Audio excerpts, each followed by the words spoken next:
Novak, Downsize Administrator of the Carolyn Stark Real Estate Team. Thank you so much for joining us for our Home Edition event. Today we're so happy to be able to share Bobbie Thompson's program, Successful Aging, Old Isn't Old Anymore. Bobbie has spent a good part of her career working with older adults and has such a passion for helping others make the most of every day. Her entertaining and enlightening presentation focuses on positive ways to bring happiness and joy into our lives. So, here's Bobbie.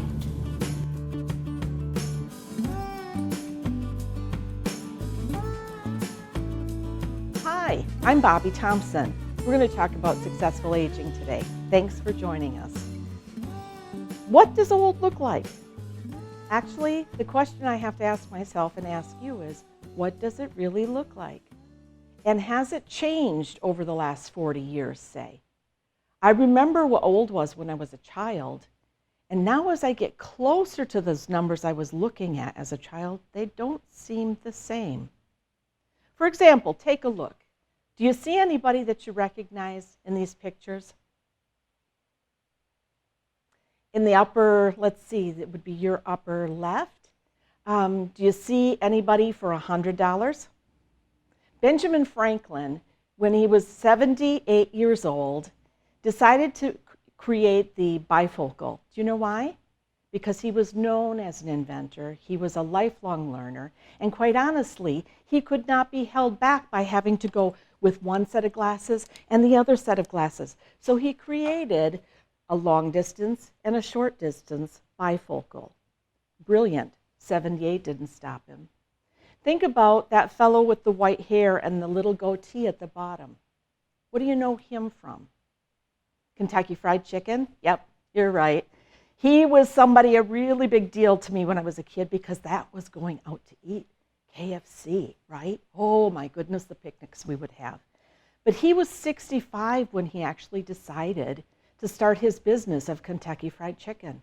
Before that, he'd had a gas station and he'd just fry up a little chicken in the back because in those days, people would drive long distances in between gas stations. And when they'd come into his store, they'd want a little something to eat. And he got to thinking.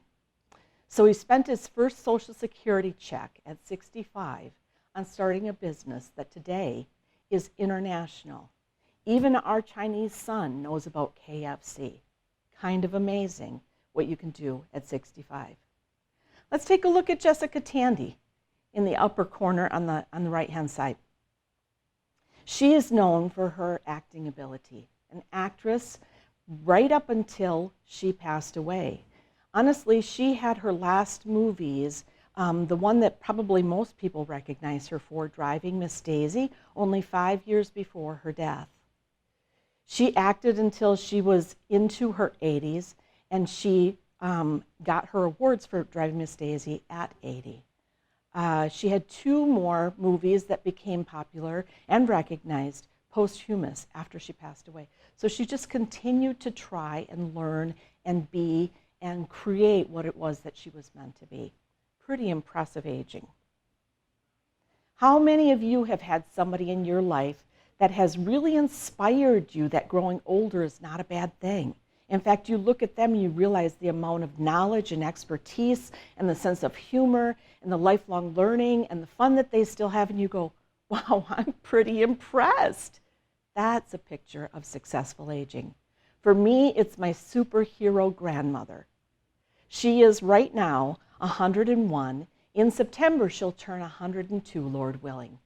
She's been the kind of person that always has asked questions, always wanted to learn more, and quite honestly, loves to laugh. I probably took after her in that way. When she was 89, she asked my husband, who's a retired educator, how an iPod worked. And he started to explain to her what an iPod was and what you use it for, and she stopped him in her sweet southern drawl and she said, well, Keith, I know what an iPod is. What I don't understand is how do they work? Silence. Didn't have an answer for that. Grandma was still asking questions. So I'm going to talk today with you a little bit about some of the fun things as far as aging. And let's just see what you can take away that you can apply to your life today. Doctor says to Lois, Lois, how long do you want to live? Lois says, well, maybe 103, but I only want to go after I've had lunch with a good friend and I finished my dessert. Then I'll just fall off my chair. Real life story. My grandma I told you about, Clyde, who's 90 and who has gone skydiving at 90 for his 90th birthday, likes to call me Roberta. As you know, my name is Bobbie. When he sees me coming down the hall, he likes to call me Roberta. And I reply back, hi, Clyde Diddle Hopper, and we both have a little laugh. There's absolutely nothing wrong with, as you get older, keeping that sense of silliness. I probably will never get over mine. Clyde the other day told me about a lady that went to see her mother. And I debated on whether to tell this or not, but we both got a big belly laugh out of it. So she went to see her mother, and her mother couldn't hear her as well as usual. So she said, Mom, what is going on with your hearing today? And she looked inside of the ear, and here, out she pulled a suppository. She says, Mom, you have a suppository in your ear.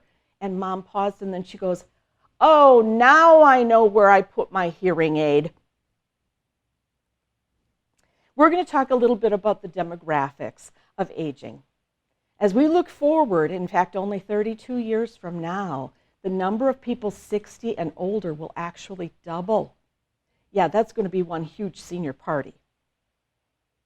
People are living longer. We know that at least the first 50 to 60 years are filled with all kinds of interesting things. Many people enjoy their career. They have family, they have friends, perhaps there's travel. There's all kinds of things in those earlier years. But for many of us, there will be what I like to call the bonus round, the additional 20 or 30 or maybe more years that you will be able to enjoy. And how successful these years are really depends on a number of factors. Let's talk about those. Well, before I do, let's just mention some of the things we already know, okay? On the down low, I have started using these. We know as we get older that certain things continue to grow. We also know that the cranium gets thicker, the skull area gets thicker. Yes, ladies, he is getting a thicker head. And in fact, it gets a little bit bigger. But as our brains shrink, they do not lose capacity. They may process a little bit differently. They may even in some cases be slower.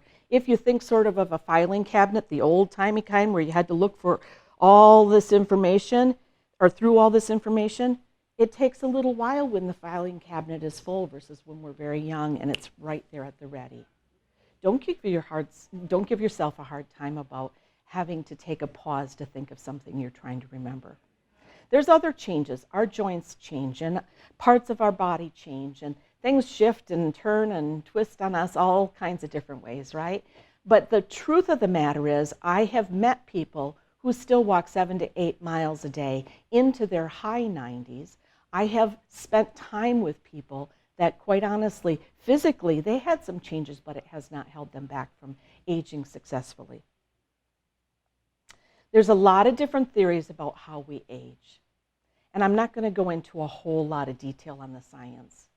There's something called a telomere. It's within our body's DNA, and it does have some impact on our aging. But there's a lot of other factors besides our telomere length that make a big difference in how we age. There's also theories on disengagement, theories on activity, theories on continuity as far as how we can choose to influence our aging. But we won't go into too much of the research today. Lifestyle factors really have a much bigger impact on you than your genetics. So if you had somebody in your family that had heart disease, you don't have to own that and automatically say, well, I'm going to have heart disease. If you had somebody in your family that had diabetes, you don't have to automatically accept that. There are still things that you can do that either make you less likely to receive those downsides of aging or that make the best of them even while we are living with them. So that's what we're going to talk about. Where you live, genetic inheritance, who we are and how we see life, our health behaviors, How do we eat? How do we sleep? How do we exercise or stay active? And a whole host of other things as to how we take care of our health. Did you know that if you don't take care of your teeth, it can actually negatively impact your heart? Important things to think about. There have been a number of super agers that I have studied through the decades as I've worked with older adults. And one who truly inspired me, even though he has passed, is Irving Kahn. If you like to do things on the computer, look up Irving Kahn, K-A-H-N. Irving lived to the ripe age of 109, and he continued to trade on Wall Street right up until the year of his death. 109. He says in one of his videos that you can see online that he never read romance novels, he never watched television except the news, and he didn't bother himself with some of the frivolous things that he thought other people spent their time on. Instead, he kept learning, he kept striving, he kept comparing, he kept talking to younger people to learn what was going on with them in other generations. Good example for us. The goal is to live long and die young, in my opinion. Would you agree? Life factors that influence aging.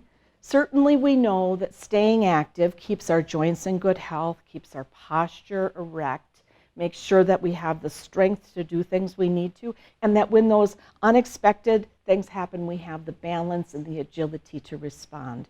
So let's make sure that activity is a part of our day. Certainly, people who are a little overweight give themselves a hard time. But the facts are that those with a BMI of 25 to 30 have a longer lifespan. And in my own grandma's case, where she had a little bit more she could draw upon when she needed to, it helped maintain her through those tough times of health. So don't give yourself a hard time if you're carrying just a little bit extra right now. And if it is something that you're concerned about, put a little more activity into your schedule. Just so you know, that does not have to include the gym or going to the traditional ways of working out. A vacuum cleaner can be a really good workout, in my opinion. Make sure that you keep your muscle mass strong. Let's talk about religion. Do you think religion makes any difference in how long a person lives? It actually does. Those with a religious affiliation actually lived 5.6 to 9.4 years longer than the non-religious. Why do you suppose that might be? Perhaps less smoking, perhaps maybe less depression since they have a belief in someone greater than themselves. Perhaps they were able to find ways to reconcile with the things that happened in their life. And what I mean is there's all kinds of influences on our aging and how we're able to do it successfully. Let me ask you for a second, with all those things that you've heard, all the shoulds and shouldn'ts, do's and don'ts, what do you think the lifestyle factor is that makes the greatest benefit for us? Take a look at your slide. Is it quit the boozing? I love how they write that. The flu vaccine, cardiac rehab, exercise, lean versus overweight, hypertension, medications, clean air. Actually, the top three are social integration, feeling like you belong and you're connected with others, close relationships, and then quit smoking is high on the list. But that social piece is so important, and with our recent situation with COVID, honestly, it couldn't be more important today than ever before. Having a purpose, having people you feel like you belong to or you matter to, being a part of what's going on in the community around you, even if it's from your own apartment, staying connected in some way is so key. A purpose. I had one lady that came to the presentation I was doing. She said, I don't know that I have a purpose. She said, when I was younger, it was my kids. And when I got a little bit older, I went to work and I did things for my kids and for my job. And then when I retired, I don't know that I ever discovered a new purpose for me. And I said, what do you really care about? What really gets you riled up if it's not working? What kinds of things bring your heart joy? Look to those things and find a new purpose. It might be just calling people from church and giving an encouraging word. It might be writing letters to your senator. It might be doing all kinds of things that impact the community in addition to volunteering or philanthropy. Make sure that you don't give up on a purpose. It's important when you get up in the morning to have a reason to get up and something to go after every day. Having a happy perspective does actually make a difference. And silly people like me love to hear that kind of research. So check that out, because having that sense of a happy perspective means that even when the downsides come, even when the tough days come, even when things don't work out the way you want them to, and Lord knows we've all had plenty of that we will find a way to pick ourselves up, dust it off, and say, but I've talked to a lot of people. In fact, Ginny comes to mind. I said to Ginny, where are you going? You're going outside? She said, yeah. I said, but you don't have a coat on. She said, no, I'm just going outside to blow the stink off. Honest, true story. I've had so many good people in my life that were 30 and 40 years, maybe sometimes 50 years older than I am. And you can find people older. You can always find somebody older than you, right? And you can find someone younger than you. I have a brother that's almost 13 years younger than I am. He keeps me relevant. He reminds me of things that I've heard about in the news but haven't actually experienced. He tells me about things that he's doing, and it somehow adds to my life and my perspective. I encourage you to do the same. Recently, a lady from my church was feeling kind of socially deprived. She was staying home all the time. She was watching the news, and it was just kind of getting her down. So she called our congregation and she said, is there anybody that just wants to be a friend with an older lady who still can do things and wants to have some fun? And I said, yes. We have been getting together at Mary's restaurant for breakfast, coming in with our masks, making sure we sit far enough apart, and having a wonderful time. She's already, in just a little over a month, added so much to my life. And I think there's been some benefits for her too. All of those are some examples of things that you can probably do right now. There's no typical older person. You don't have to fit into a mold. If you like to wear lots of bright patterns and capris or cut off, well, I'll tell you one story about a lady when I worked at a clothing store in the area. She came in, she was trying on capris, and she kept doing this little twist and turn, and finally she said to me, which one of these pants looks better on a bar stool? She's 83 and she's still got it, Mama. I love that. So you can do aging any way that works for you. There's no typical. You do not have to be or can't do, and take those thoughts outside of your head.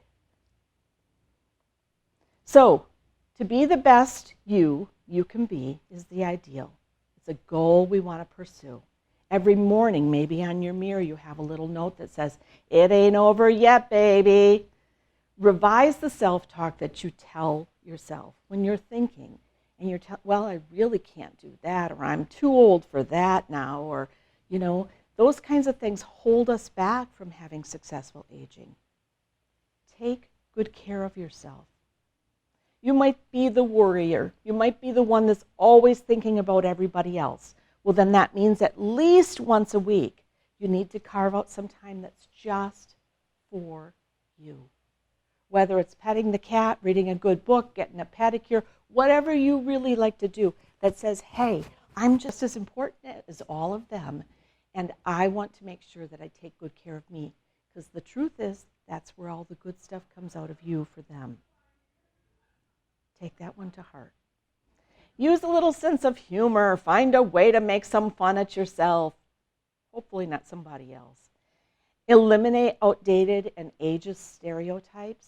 There are things still in our culture where people will say, if I forgot something, I might say, oh, I'm having a senior moment.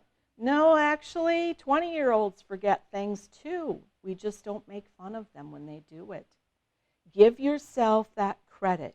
You have more experience, more knowledge, more life stories, more love to give, all of that, than anybody that's younger. Nothing against them. They get some fantastic benefits, but you have some too. Increase your activity in any way that seems safe and appropriate for your body. Stretching is so important, and I talked to a lady just yesterday that said every morning she walks from her place over to the park, and she does stretches in the park and a little bit of yoga. I looked at the calves on that gal, and she has muscles. I was impressed. Yeah, you don't have to let it stop you. Staying involved, even if it's remotely, and learning something entirely new. There's lots and lots of research about trying to stretch our brain's ability and not let it decline. Making sure that you don't always do everything the exact same way, even though that feels familiar, means that your brain has to stretch and it has to try something different, even if it's as simple as the way that you drive to the grocery store. Give yourself challenges. Continue to learn and try. Shift your care focuses from treating disease to maximizing what I can do. Well, doctor, I know you want to give me another pill, but what kinds of things could I do right now that would put me in a little better health situation? Really good questions to ask. Regardless of the mask that you wear, you can still love life. I put a few funnies on here because when I was a kid, I used to watch The Lone Ranger. So when you say mask, I either think of that or something that I apply to my skin to keep this youthful glow. And really today, we're talking about other kinds of masks, aren't we? But even with a mask on, you can see, like the gal down in the corner, you can get that smile across. I saw a little baby in the store recently, and a little baby was going in the cart, and we had locked eyes. And normally babies have smiles and other expressions, even our words to be able to watch and learn from. And that baby was studying me, and I thought, how will he grow up without enough smiles? I made extra sure I was squinting, and a little while later, he started giggling like somebody was flirting with him. It was the best moment in that day. Make sure that you keep the smile, even though you've got the mask, and share that with somebody today. Takeaway tips. We talked about all of this. Revise your purpose, update it, take on projects, learn new things, volunteer where you can, stay socially connected, find ways to make new friends, learn about people from other generations and from other races, from other cultures and from other places. Make sure that you continue to add those new things to your life. Minimize as much as possible stress. All stress isn't bad. The kind of stress that challenges me to get ready for a presentation like this is actually something that's really good, right? Hopefully. But the type of stress that we give ourselves where we tell ourselves we can't do it, or we're not good enough, or we're not smart enough, we're not young enough, we're not this, we're not that. Throw that stuff out. Minimize that stress. Tell those thoughts to go away and write down all the things that are good about yourself. Making sure that we give up on regret. I regret how much time I have spent awake in bed or in a meeting or with a friend going over things that I thought I should have done differently. That part of the book is closed. Move on to the next page. Not as easy as said, but truly something we can work on. Our negative self-talk, unforgiveness, all of those things are things that we want to minimize. And the positive input, whether it's from music or positive people or things that you read, there are a number of authors that give us a very, very positive perspective on life. And they can, in a sense, with a few words, take a coin and turn it to the other side right before your mind's eye. Put those kinds of things in, and those kinds of things will come out. Pursue spiritual well-being, nature, animals, meditation, positive peer support groups. Seek the good and make sure that you take some nice, deep breaths.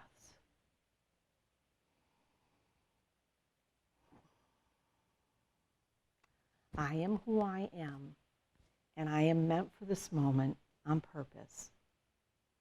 Be there and be good with it. Make sure, as a tip, a side note, if you do have depression or you have feelings that come fairly often that are really overwhelmingly sad, that you have someone medical take a look at that with you. People do not realize that depression, untreated or unaddressed, can grow into a permanent situation, and you don't want to have that, right? So make sure that you don't minimize it and ignore it, because it can continue to get worse. Make sure that you take good care of you. Today is your first day of the new you. Hi, I'm so glad to meet you. I can't wait to see what your successful aging turns out to look like. Aging is inevitable. We can't stop that. We're not in control of that. But I am not defined by what happens to me so much as how I react when something happens to me, right? That's my new mantra. That's my new phrase. I am not defined by what happens to me, but I am defined by how I react to what happens to me. So please, with my blessing, go forward. Remember the good times and make more. Thank you so much for listening today. This has been Bobbie Thompson from Brookdale, Appleton.